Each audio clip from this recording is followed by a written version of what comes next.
नमस्कार दोस्तों। शेयर में चैनल पर एक बार फिर आपका स्वागत है। दोस्तों, मेरे एक व्यूअर ने जानकारी मांगी है रिलायंस पावर के ऊपर कि इसमें क्या हो रहा है, शेयर में क्या कोई बड़ी खबर है इसमें। तो आज हम इस शेयर के बारे में पूरी जानकारी खंगालेंगे और पूरी क्या घटना घट रही है और क्या हो रहा है, इसमें क्या होगा, पूरी जानकारी आपको इसी वीडियो में मिलेगी। ताकि आपने अगर इन्वेस्टमेंट किया हुआ है तो आप अगर प्रॉफिट में हैं तो प्रॉफिट बुक कर लेना चाहिए या नहीं, या और इंतज़ार करें कि 50-60 रुपये तक जाने का इंतज़ार करें। तो पहले मैं थोड़ा सा इसका डेटा बता देता हूँ मैं आपको कि अभी जो इसकी शेयर की प्राइस करीब 28 साढ़े 28 रुपये चल रही है। कुछ दिन पहले ये 35 रुपये तक भी गया है, लेकिन वहाँ से वापस इसमें थोड़ी सी गिरावट आ गई थी और ये भी 28 साढ़े 28 रुपये ट्रेड कर रहा है। करीब करीब 11,000 करोड़ का मार्केट कैप है इसका। रेवेन्यू 7,500 करोड़ का इनको रेवेन्यू आया हुआ है। प्रमोटर के पास होल्डिंग मात्र 24-24.5% होल्डिंग है केवल। ये जरूर नेगेटिव पॉइंट ध्यान रखना आप। पब्लिक की होल्डिंग करीब करीब इसमें 61-62% पब्लिक की होल्डिंग है। तो मैंने आपको बताया था कि पब्लिक होल्डिंग जहाँ ज़्यादा होती है वहाँ पर क्या होता है, ऑपरेटर गेम होते हैं। तो ये जो खबर है कहीं ऑपरेटर गेम का हिस्सा ना हो, ये जरूर ध्यान रखना। और खबर जो क्या है कि इन्होंने अपने मतलब करीब 1,023 करोड़ रुपए का कर्जा इन्होंने निपटारा किया है और इसके लिए इन्होंने अपनी कुछ पावर यूनिट बेची है जो कि विंड पावर और सोलर पावर से जुड़ी हुई थी। उसको बेचकर इन्होंने कुछ कर्जा चुकाया है। लेकिन कंपनी के ऊपर कर्जा अभी कम नहीं हुआ। ये जरूर ध्यान रखना है कि कंपनी को अभी भी जो कर्जा देना है 1 रुपये के मुकाबले 1 रुपये 80 पैसे करीब कर्जा इनको अभी भी देना है। मतलब जितनी इनकी असेट या जितनी इनका मार्केट कैप है उससे लगभग दुगना इनको कर्जा अभी भी चुकाना है। हालांकि ये कई खबर आ रही है कि कंपनी को कर्ज मुक्त कर देंगे। ये मार्च 2024 31 मार्च 2024 तक इस कंपनी को कर्ज मुक्त कर देंगे। यानी अंबानी का इनका एक ऐसी खबर आई है कि कर्ज मुक्त करने की दिशा में काम कर रहे हैं। लेकिन ये खबर कोई पहली बार नहीं आई। जरूर ध्यान रखें कि 2022 में भी उन्होंने कहा था हम कर्ज मुक्त कर देंगे 22 के एंड तक, फिर 23 में भी कहा था कि हम कर्ज मुक्त कर देंगे और अब 24 आ गया है।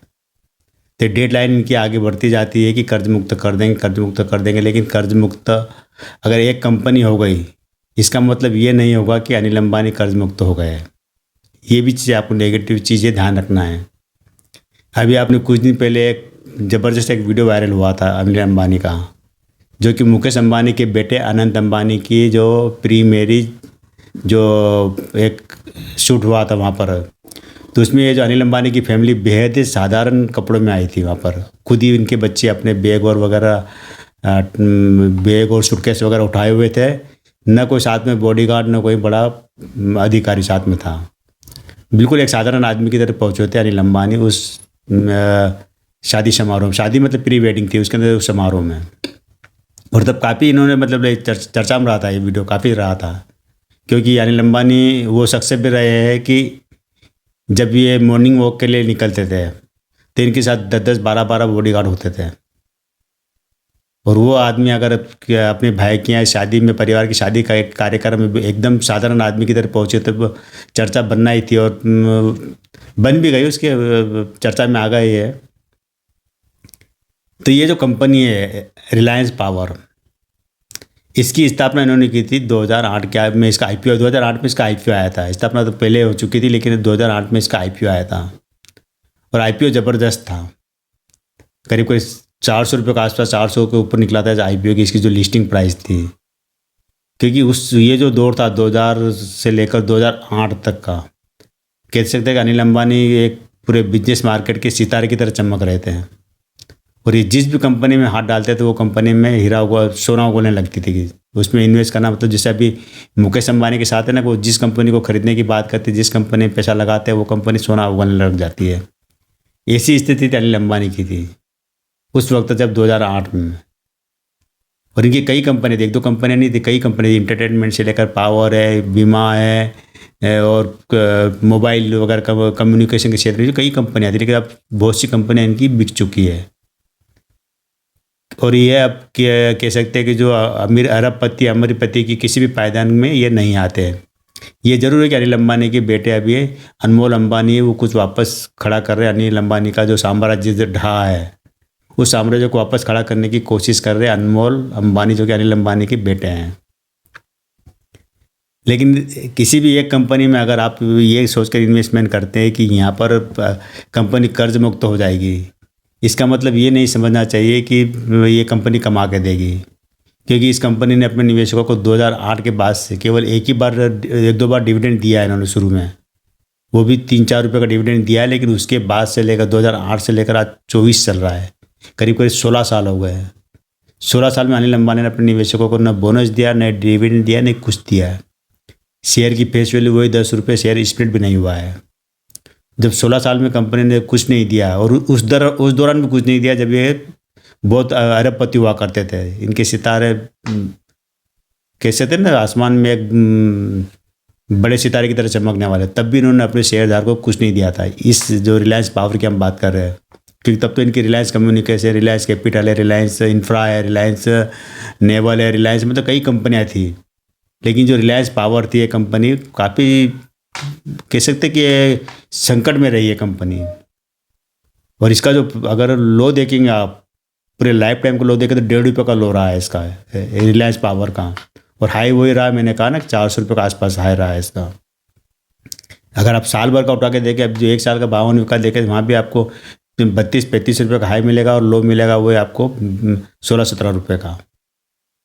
तो वहाँ से भी डबल पैसा हो चुका। जिन लोगों ने अगर 1 रुपये 60 पैसे में या 1 रुपये 40 पैसे में लिया होगा, उसका पैसा कई गुना बढ़ चुका, 20 गुना बढ़ चुका है। अब तो कम से कम निकल जाना चाहिए। ज़्यादा, मैंने कहा ना, मार्केट में ज़्यादा लालच नहीं करना चाहिए। अगर आपके पास 1.5 रुपये में पोजीशन ले रहे हैं तो आपको निकल जाना चाहिए। अगर आपने 10 में भी ले रखा, 16 में भी ले रखा, तो भी आपको प्रॉफिट बुक करना चाहिए। ज़्यादा लालच, क्योंकि क्या होता है कि जिस तरह अनिल अंबानी अपने एक के बाद एक अपने एसेट बेच रहे हैं, आपको पता होगा पिछले दिनों इन्होंने एक अपना धीरू भाई अंबानी की, जो इनका एक मुंबई में बहुत बड़ा जो कॉम्प्लेक्स था, उसको बेचा इन्होंने। इसके बाद इनकी कई कंपनियां बिक चुकी है। अब इनके पास रिलायंस कैपिटल भी इनके हाथ में नहीं रही। तो कई ऐसा नहीं कि एक दिन ये खबर भी सुनने को मिले कि अनिल अंबानी ने अपनी आर पावर को ही बेच दिया। क्योंकि अभी जो इन्होंने जो कर्जा का निपटारा किया, उसके लिए इन्होंने अपनी खुद जो सोलर एनर्जी और विंड एनर्जी से जो जुड़ी कंपनी थी, जो पावर से जुड़ी थी, उसको बेचकर कर्जा चुकाया आर पावर का। लेकिन कर्जा अनिल अंबानी के, इसका मतलब ये नहीं कि अनिल अंबानी कर्ज मुक्त है। अनिल अंबानी के ऊपर बहुत कर्जा पड़ा है अभी भी। आरकॉम का कर्जा है, दुनिया भर का इतना कर्जा है कि अगर किसी दिन ये खबर भी सुनने मिल जाए कि कर्जा चुकाने के लिए अनिल अंबानी ने अपने आर पावर को ही बेच दिया। क्योंकि जब आप एक किसी का कर्जा उतारते हैं, तो जो और लोग जो मांगने वाले होते हैं, कई लोग जो कर्जा दे रखा है, कई बैंक है, कई प्राइवेट लेंडर है, उन्होंने कर्जा दे रखा है, तो वो भी खड़े होंगे अब कि हमारा कर्जा भी चुकाओ। आपको पता होना चाहिए अनिल अंबानी अपने आप को दिवालिया घोषित भी कर चुके हैं। ये 2020 की बात है, 20-22 की बात है कि दिवालिया घोषित कर चुके हैं। मतलब ये है कि दिवालिया का घोषित करना मतलब ये तो होता है कि वो किसी को भी एक पाई भी देने के लिए जिम्मेदार नहीं है, वो एक पैसा भी देंगे। लेकिन इसका मतलब ये नहीं कि लेनदार छोड़ देंगे।